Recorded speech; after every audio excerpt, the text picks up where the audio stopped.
Kakatiya university మహిళా హాస్టల్లో పెను ప్రమాదం తప్పింది. ఒక్కసారిగా ఊడిపడిన స్లాబ్ పెచ్లు ఊడి కింద పడ్డాయి. రూమ్లో ఎవరూ లేకపోవడంతో ప్రమాదం తప్పింది. ఇక ప్రమాదంపై విద్యార్థినులు ఆందోళనకు గురయ్యారు. ఘటనపై రిజిస్ట్రార్ మల్లారెడ్డి స్పందించారు. విద్యార్థినులను సమ్మక్క సారక్క నూతన హాస్టల్కు తరలిస్తున్నారు.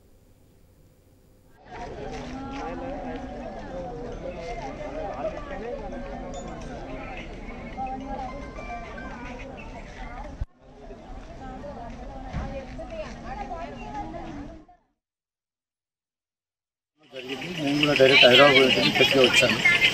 స్టూడెంట్స్ కూడా నన్ను కూడా ఘోరాలు చేశారు.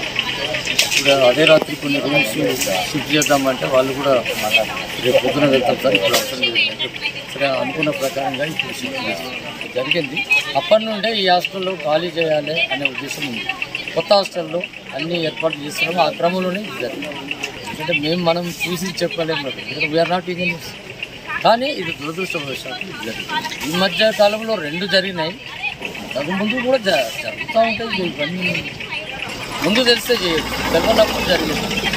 అయినా కూడా మా జాగ్రత్త ఇది పునరావృతం కాకుండా పైన రూమ్ లో పెచ్చలు ఊడి పడడం జరిగింది. అదృష్టం ఏంటంటే ఎవరికి ఏం కాలేదు. విద్యార్థులు ఎవరం అక్కడ ఉండకపోవడం వల్ల ఎవరికి ఎట్లాంటి ప్రాణ నష్టమో గాయాలు జరగడమో అట్లాంటివి కాలేదు. కాకపోతే ఇదే సిచ్యువేషన్ ఒక 20 రోజుల కింద జరిగింది. ఫ్యాన్ ఓడి ఒక అమ్మాయి మీద తలకాయ గాయం వేయడం జరిగింది.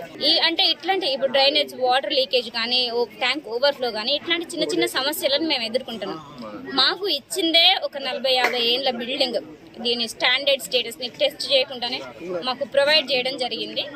ప్రొవైడ్ చేయడం వల్ల ఏమవుతుందంటే పైన ఫ్లోర్ అంటే కొన్ని వీక్ రూమ్స్ ఏవైతే ఉన్నాయో అవి అందులో ఉన్న వాళ్ళకి చాలా ఇబ్బంది అవుతుంది. రాత్రి అదొకటి సంఘటన జరిగింది కాబట్టి మనకు ఒక వెలుగులోకి వస్తుంది అన్నమాట.